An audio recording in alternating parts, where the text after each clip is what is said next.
Untuk ini saya ajak kita sama-sama kembali melihat firman Tuhan tentang mencari Tuhan. Bagian yang ketiga. Sudah hari Minggu kemarin kita lewati saudaraku karena ada perjamuan kudus. Tapi sekarang kita akan kembali saudaraku tentang mencari Tuhan. Kalau saudara ingat 2 minggu yang lalu saudaraku mencari Tuhan itu selalu always seek the Lord. Selalu mencari Allah, mencari Tuhan. Selalu saudara-saudara. Dan kehidupan gereja kita harus menyadari tanpa Tuhan, tanpa firman Tuhan, tanpa kehadiran Tuhan, tanpa Yesus, saudara, hidup ini sia-sia, saudara. Apapun yang kita miliki, saudaraku, tidak akan menjamin saya dan saudara mendapatkan suatu kebahagiaan yang seperti yang diberikan Tuhan. Tidak, saudara. Dan ini harus kita sadari di dalam hidup kita, bahwa apa yang kita miliki dalam dunia ini tidak menjamin keselamatan dalam hidup kita, saudara, kecuali melalui Tuhan Yesus, yaitu firman Tuhan. Saya akan ajak kita, saudaraku, tentang kembali mencari Allah, mencari Tuhan selalu, saudaraku. Kita akan baca ayat ini di dalam Mazmur 105 ayat yang keempat dan ayat yang kelima. Kita baca bersahutan. Saya akan baca ayat yang keempat, umat Tuhan membaca ayat yang kelima. Demikian firman Allah. Carilah Tuhan dan kekuatannya, carilah wajahnya selalu.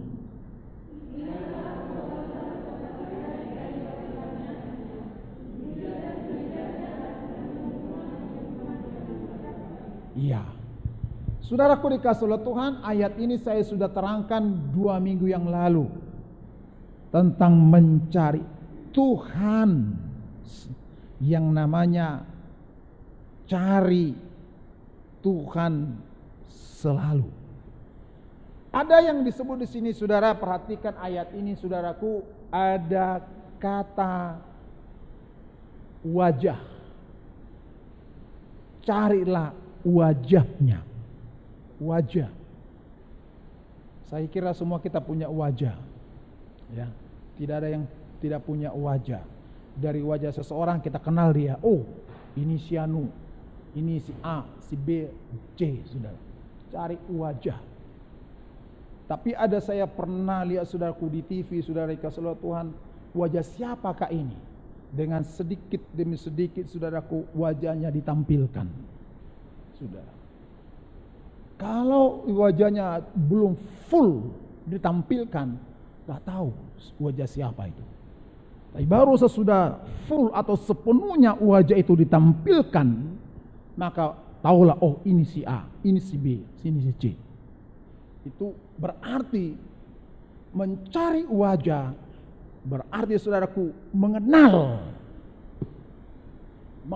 secara pribadi. Mengenal pribadi jelas.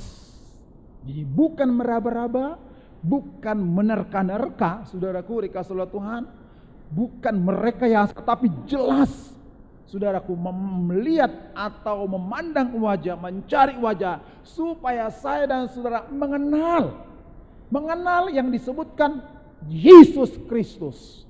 Cari wajahnya berarti kenal Yesus itu secara pribadi. Kenal, saudara. Jadi Bapak Ibu saudara-saudara dikasih oleh Tuhan, kalau hari ini saudaraku masa-masa pandemi COVID-19 ini, saudara, wajah seseorang itu sudah bisa saudaraku tidak jelas. Kenapa, saudara? Karena pakai masker. Kadang saya tanya Ibu Gembala, datang enggak si Anu kebaktian? Datang, katanya. Kok enggak lihat? Karena enggak jelas wajah itu lagi dari depan ini, saudara. Karena ada masker yang, saudaraku, yang kita pakai, masker. Jadi agak sulit mengenal, saudara.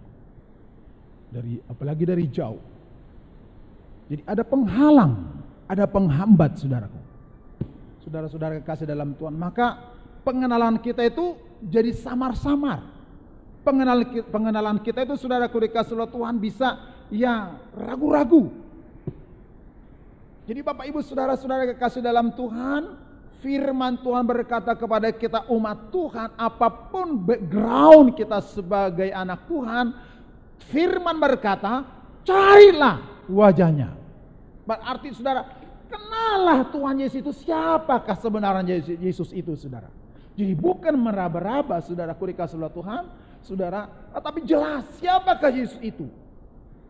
Di Alkitab pernah Yesus berkata kepada para murid-muridnya, kata orang, siapakah aku ini?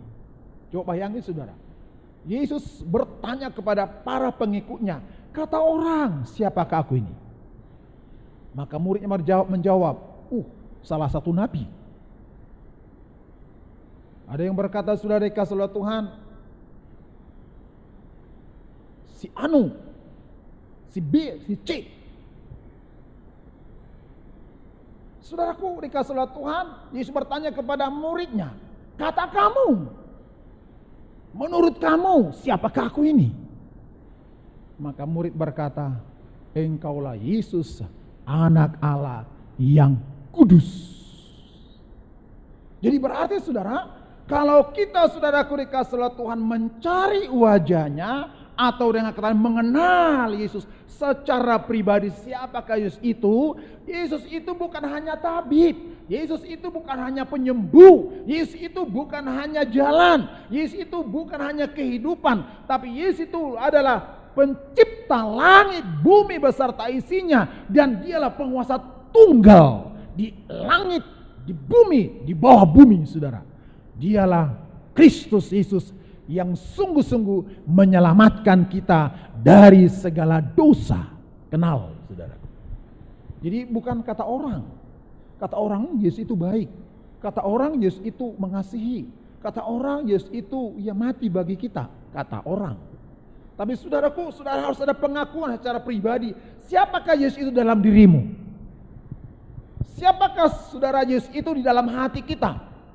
Firman berkata jelas saudara dikasih oleh Tuhan, Yesus itu dikatakan saudaraku adalah kehidupan. Akulah hidup itu, kata firman Allah. Yesuslah hidup. Di luar kamu, di luar aku, kamu tidak bisa berbuat apa-apa. Di luar aku. Coba saudara baca, nanti kita kembali kepada ayat ini saudara. Di dalam Yohanes pasal 15 ayat 6, saudara lihat 1, 2, 3 ya. Barang siapa tidak tinggal dalam aku, dia dibuang keluar dan menjadi kering. Kemudian dikumpulkan orang dan dicampakkan ke dalam api lalu dibakar. Ayat yang keempat. 2, 3.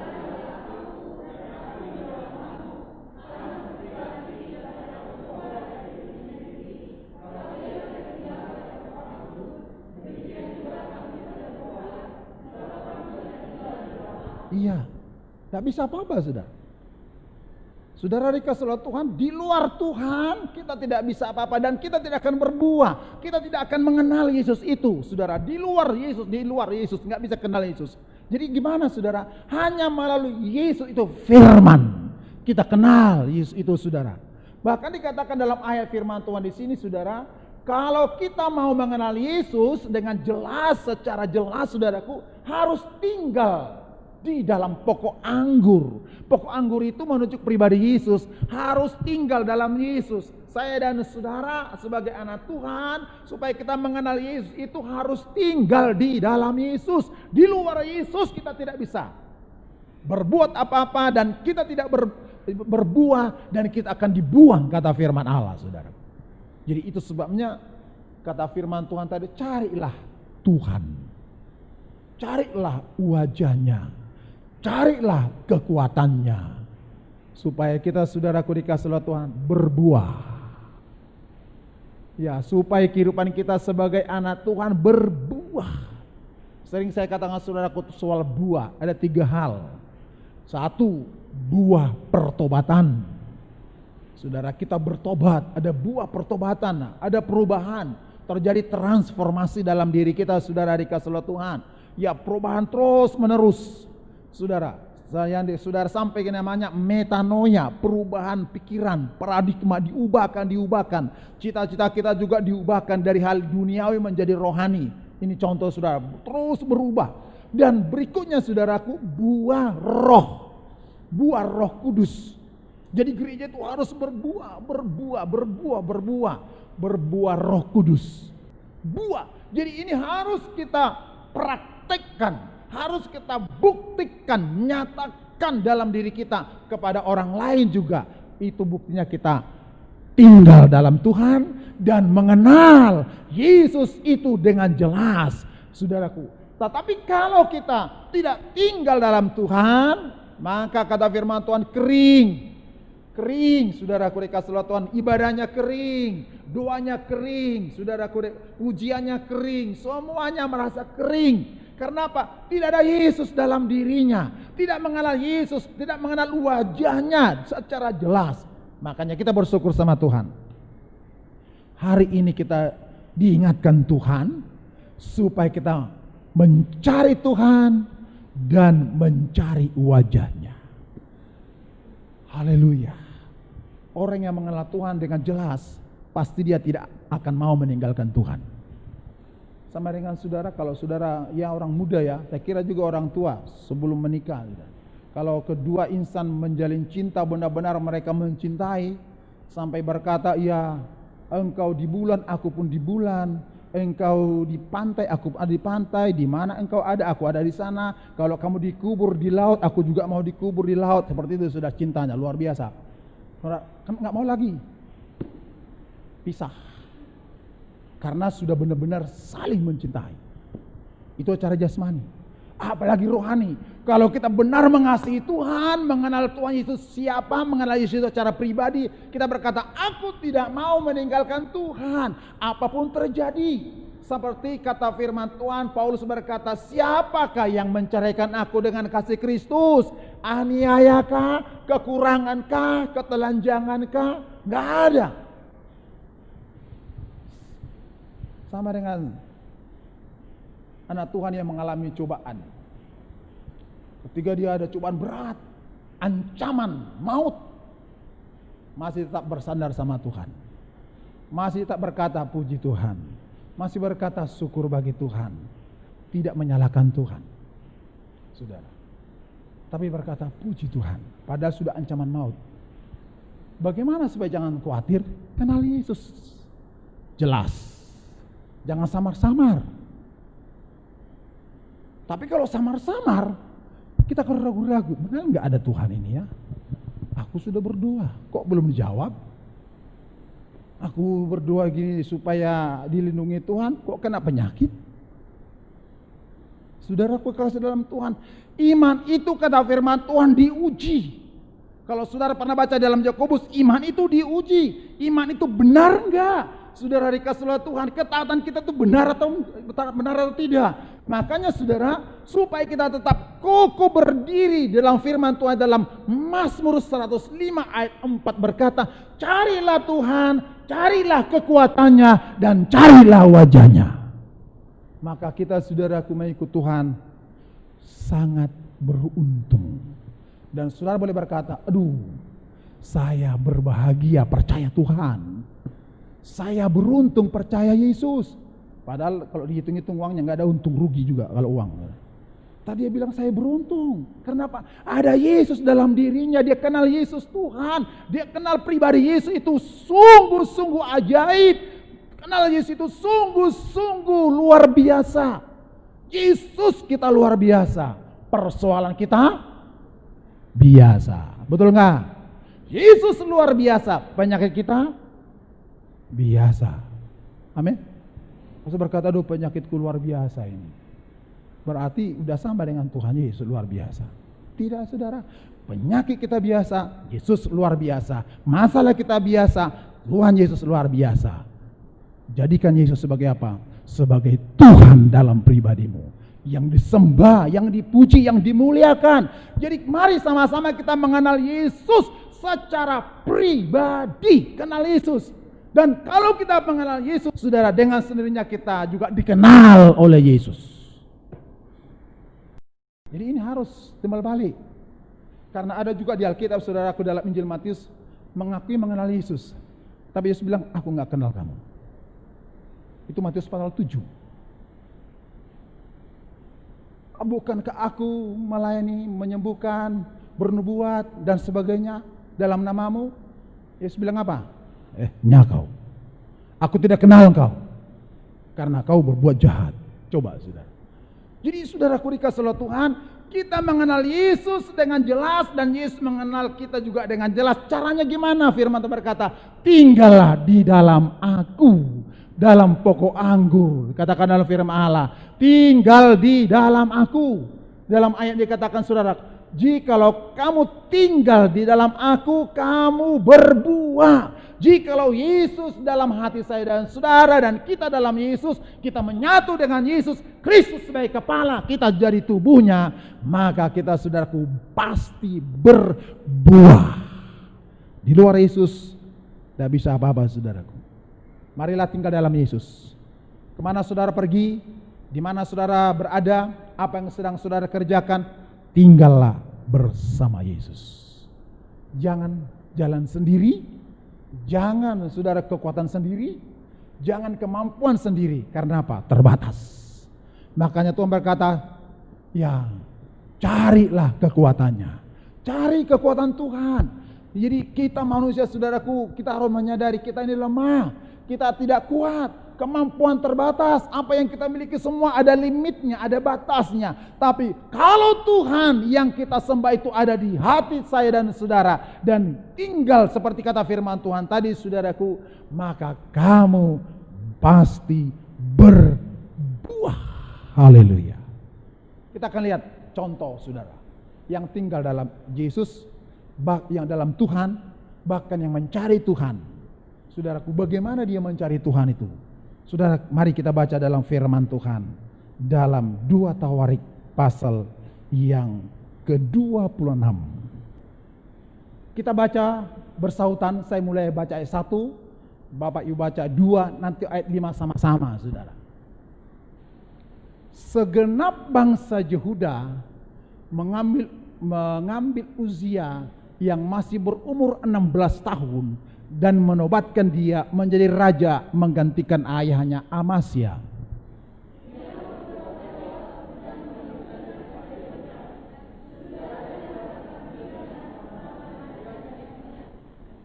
Uzia berumur 16 tahun pada waktu ia menjadi raja, dan 52 tahun lamanya ia memerintah di Yerusalem.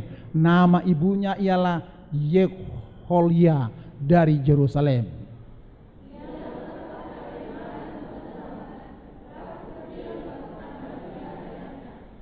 Ayat 5 sama-sama.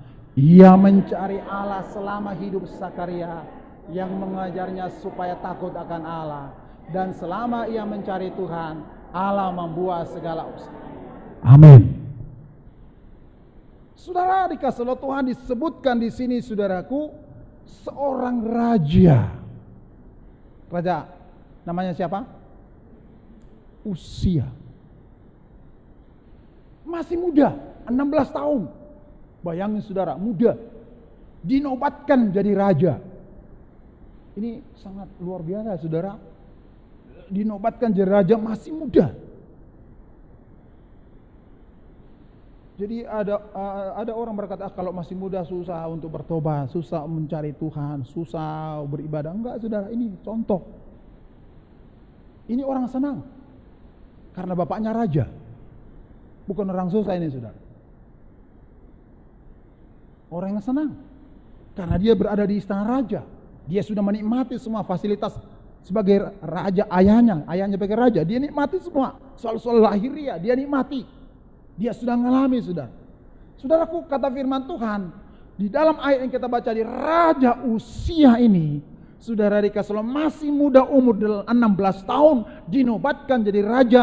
Saudaraku, apa yang dilakukan? Sudah lihat tadi dalam ayat sudah lihat di sini ayat 4. Ia melakukan apa yang benar di mata Tuhan. Bayangin, saudara, orang muda ini raja, dinobatkan jadi raja, saudaraku. Tapi luar biasa sikapnya, hidupnya, pribadinya. dia melakukan apa yang benar di mata Tuhan.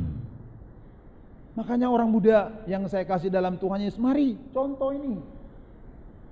Usia ini saudara, masih muda. Orang senang berada di istana. Tapi saudaraku, dia tidak sombong. Dia tidak tinggi hati. Bahkan dia rendahkan hatinya. Dengan bukti apa? Melakukan apa yang benar di mata Tuhan. Mari kita jemaat Tuhan, saudaraku dikasih oleh Tuhan. Kalau kita sudah mengenal Tuhan, mencari wajah Tuhan, mencari Tuhan saudaraku, dan memiliki kekuatannya, maka kita mampu melakukan apa yang benar di mata Tuhan. Kalau tidak, nggak mampu saudara. Jadi mari saudara-saudara dikasih oleh Tuhan ini melakukan apa yang benar di mata Tuhan, bukan di mata manusia, saudara. Mata Tuhan. Kenapa? Kalau kita melakukan apa yang benar di mata Tuhan, otomatis di depan manusia pun melakukannya, saudara. Kenapa saya katakan demikian, saudara? Tuhan itu nggak nampak dengan mata jasmani. Jadi Tuhan yang kita tidak nampak dengan mata kepala jasmani, kita lakukan perintahnya, kita lakukan apa yang menjadi firman-Nya, saudaraku. Apalagi di depan yang kita nampak, saudara, manusia. Makanya selalu diarahkan pertama-tama kepada Tuhan. Firman berkata, kasihilah Tuhan Allahmu dengan segenap hatimu, segenap jiwamu. Berikutnya, kasihilah sesamamu manusia. Seperti ini saudara. Jadi supaya saya dan saudara bisa melakukan apa yang benar di mata Tuhan, saudara, kita harus mencari Tuhan. Mencari Tuhan. Bahkan di sini kata tepat seperti yang dilakukan Amasya ayahnya. Jadi Amasya ayahnya juga takut Tuhan, melakukan apa yang benar di mata Tuhan. Anaknya juga mengikutinya, saudaraku. Jadi berbahagia saudara muda kalau orang tua saudara melayani Tuhan. Apakah itu sebagai pemimpin pujian, song leader, apakah itu pemusik, apakah itu sebagai pengkhotbah, apakah pelayanan sebagai aser, menjalankan kolektan. Saudara, ini pelayan Tuhan. Kalau orang tua saudara sudah terjun dalam pelayanan pekerjaan Tuhan, saudara bersyukur, berbahagia saudara. Dan mari ikuti jejak orang tuamu. Makanya orang tua harus jadi contoh di tengah-tengah keluarga, suami istri. Jangan seperti yang pernah saya katakan begini, ada seorang bapak berkata kepada anaknya, anakku, gak boleh merokok ya. Jangan merokok, bahaya. Nanti jadi susah semua. Tidak lama kemudian bapaknya berkata, anakku beli rokok untuk bapak. Ih, gimana ini bapak ini? Bapak ini bilang jangan merokok. Tahu disuruh lagi aku beli rokok. Artinya bertolak belakang, kontradiksi. Saudaraku, ini mari kita melakukan tepat. Kata tepat berarti saudaraku sesuai. Tidak menyimpang, sedikit pun tidak ada penyimpangan. Kecil sedikit pun tidak menyimpang dari kelakuan ayahnya, dari hidup ayahnya. Saudara, ini Amasya ini saudara ayahnya. Jadi usia melakukan tepat apa yang dilakukan ayahnya, yaitu melakukan apa yang benar di mata Tuhan. Inilah orang yang mencari Tuhan. Masih muda. Mari kita semua orang tua, bapak ibu, kaum muda yang saya kasih dalam Tuhan, mari kita melakukan tepat seperti yang dilakukan oleh Amasya. Itu artinya saudaraku melakukan firman Allah. Amasya ayahnya melakukan firman Allah, anaknya juga melakukan firman Allah. Tepat. Tidak ada penyimpangan sedikit pun.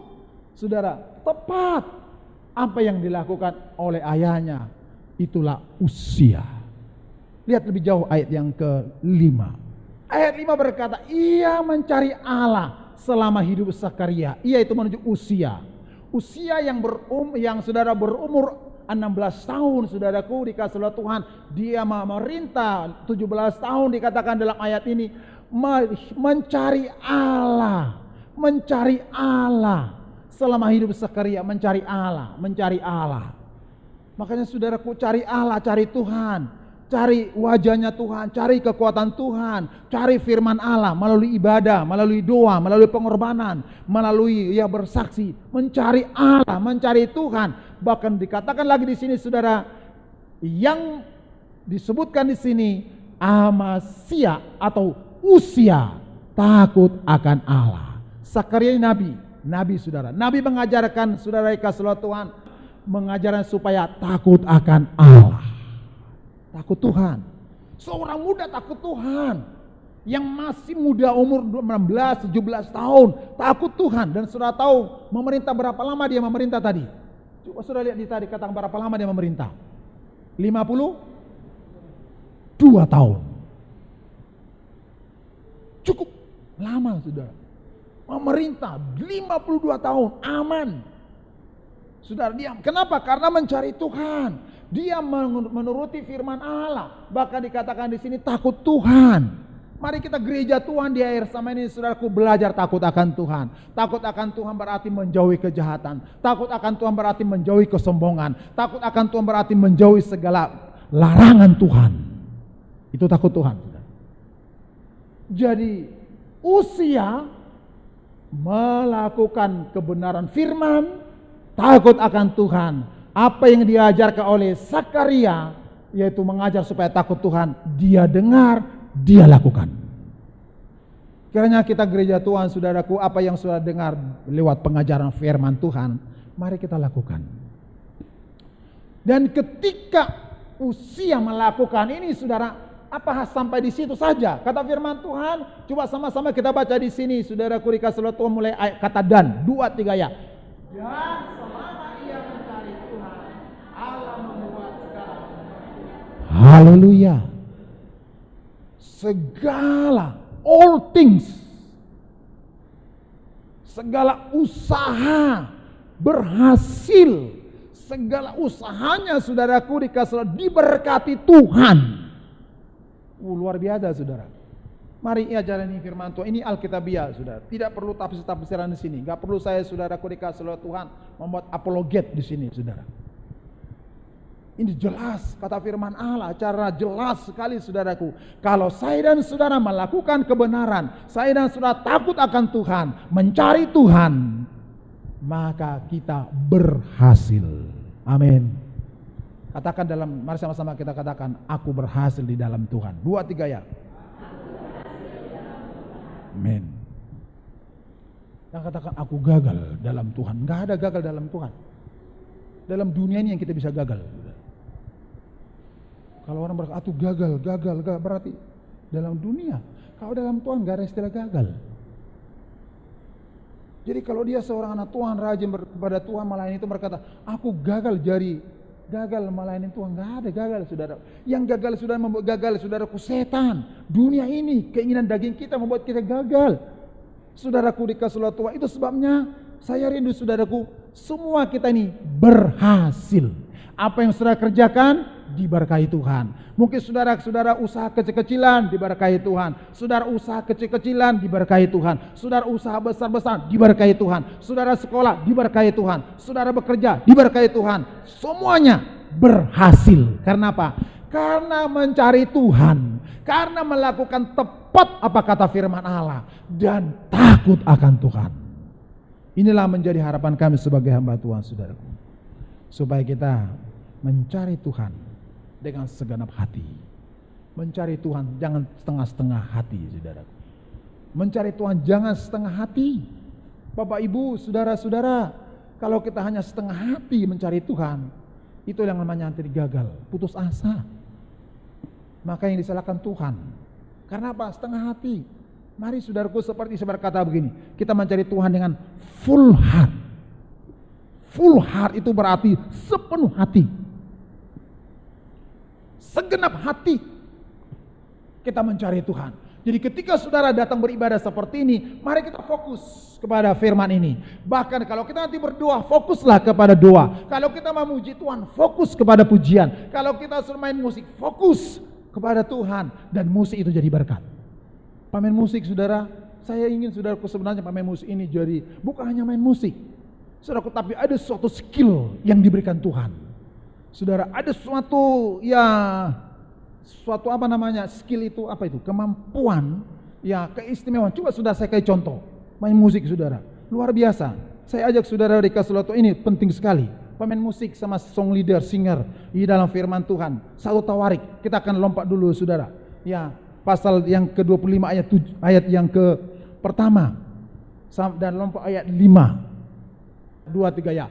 Selanjutnya untuk ibadah Daud.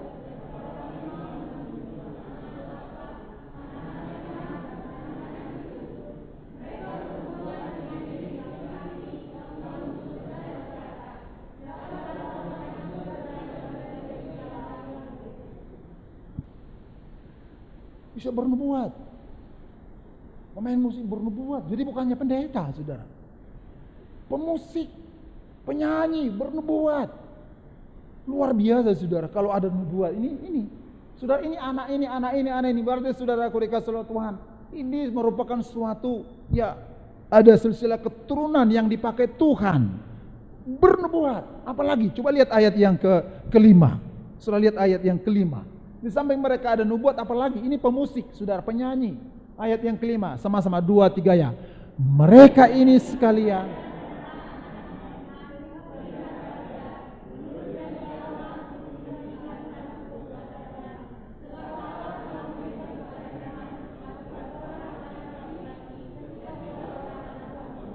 saudara lihat di sini, penyanyinya apa? Pelihat. Mereka ini sekalian adalah anak-anak Heman, pelihat raja. Saudara tahu pelihat di sini? Dia punya talenta penglihatan. Ada penglihatan. Jadi ketika saudara dikasih oleh Tuhan ada sesuatu yang akan terjadi dalam hidupnya, dia udah tahu, akan terjadi ini. Ketika saudara ada sesuatu yang akan terjadi dalam rumah tangga, dia tahu, ini akan terjadi. Jadi ini orang saudara dikasih oleh Tuhan ini pelihat raja. Jadi ketika ada musuh mau datang memerangi raja, orang-orang yang sudah lihat, ada musuh mau menghantam kerajaan. Mereka lihat ada karunia, ada talenta, sudah luar biasa ini. Ini bukan pendeta, bukan sekolah teologi ini. Ini apa? Penyanyi. Saudara, ada luar biasa, ada penglihatan. Kenapa ini terjadi, saudara dikasih oleh Tuhan dengan begitu luar biasa? Saudara baca ayat yang di bawah, ayat 7. Menyanyi luar biasa, main musik luar biasa, ada nubuat. Kenapa? Sudah lihat di sini ayat yang ke-7, sama-sama 2-3 ya. Jumlah mereka bersama-sama saudara-saudara mereka.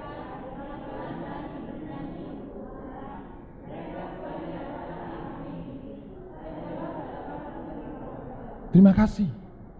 Kenapa saudaraku? Karena ini mereka dilatih. Ngapain dilatih? Bernyanyi, bukan main karate atau main silat.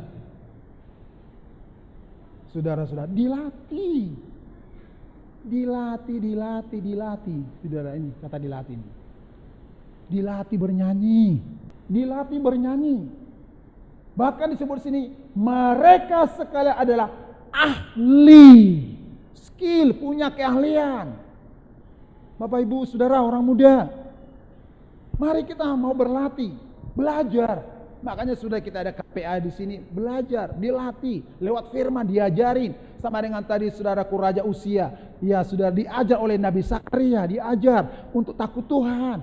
Mari kita terima pengajaran Tuhan. Seperti ini saudara, orang-orang ini penyanyi semua. Tadi kita sudah baca dalam firman itu mulai ayat 1. Mereka penyanyi, mereka pemusik, ada nubuatan, ada penglihatan. Dan ini semua terjadi karena mau dilatih, mau diajar, mau dididik. Biasanya orang yang mau diajar itu orang dengar-dengaran. Orang yang mau diajar itu orang yang taat, bukan pemberontak. Saudara-saudara ini. Jadi saya rindu saudaraku semua kita, kata firman Tuhan di sini, ahli. Apa yang kita lakukan untuk Tuhan semuanya tidak sia-sia. Jerih payahmu tidak sia-sia. Mari kita mau melayani Tuhan semua, saudaraku dikasih oleh Tuhan. Jangan berpangku tangan. Kenapa? Waktunya sudah dekat, yaitu kedatangan Tuhan sudah dekat. Mari mau buat apa sama Tuhan? Apa yang saudara mau balas kasih Tuhan? Tuhan sudah mengasihi kita, Tuhan sudah memberkati kita. Mari saudaraku mau membalas kasih Tuhan dengan melayani Tuhan. Tapi mau belajar, ahli. Jadi kalau saudara dikasih oleh Tuhan nyanyi, ahli. Bukan karena sudah ahlinya begini jadi guru besar, enggak saudara. Saudara, baik, yang terbaik dikasih sama Tuhan. Saudara, yang saya katakan tadi semua diperhitungkan Tuhan, buktinya apa? air mata kita pun yang keluar dari mata kita ketika kita berdoa, ketika saudara menyembah Tuhan, air mata saudara jatuh, satu tetes disimpan di kiribatnya Tuhan. Air mata saudara berdoa, haleluya Yesus, pergumulanku banyak sekali, air mata jatuh, disimpan di kiribatnya Tuhan. Bayangin saudara simpan gak air mata saudara? Enggak disimpan, kita enggak ada simpan. Tapi Tuhan berkata air mata kita itu disimpan di kiribatnya Tuhan. Artinya tidak sia-sia. Ketika saudara berdoa untuk pekerjaan Tuhan dengan cucuran air mata, itu tidak sia-sia. Ketika saudara berdoa untuk orang lain dengan cucuran air mata, itu tidak sia-sia. Ketika saudara berdoa kepada orang lain dengan cucuran air mata, saudaraku, supaya Tuhan tolong, tidak sia-sia. Disimpan. Makanya saudara-saudara dikasih oleh Tuhan, mari buatlah yang terbaik bagi Tuhan. Karena Tuhan Yesus telah melakukan yang terbaik bagi kita semuanya. Tuhan sudah memberikan kita perpanjangan umur, kesehatan, saudaraku. Saudara, kalau saudaraku merenungkan hidup ini, hanya saya bisa bernafas, bisa makan, bisa tidur, bisa menikmati berkat Tuhan. Aduh, mujizat yang luar biasa. Jadi kalau saudara hari ini kita sehat, kita bernafas, kita bisa menikmati hidup ini, mari bersyukur sama Tuhan dan katakan, Tuhan, aku mau melayani Tuhan, aku mau serius sama Tuhan, aku mau sungguh-sungguh sama Tuhan. Kenapa? Karena Tuhan telah melayani kita semuanya, saudaraku. Mari biarlah Tuhan menolong kita, hati kita terbuka untuk Tuhan, dan kita mau terus mencari Tuhan. Dan mencari Tuhan, saudaraku dikasih oleh Tuhan, sangat beruntung dan berhasil. Inilah harapan kami, doa kami. Semua kita berhasil di dalam Tuhan, dalam bergumul, dalam masalah persoalan hidup, diberikan kesuksesan baik jasmani, teristimewa rohani. Nama Tuhan dimuliakan. Amin.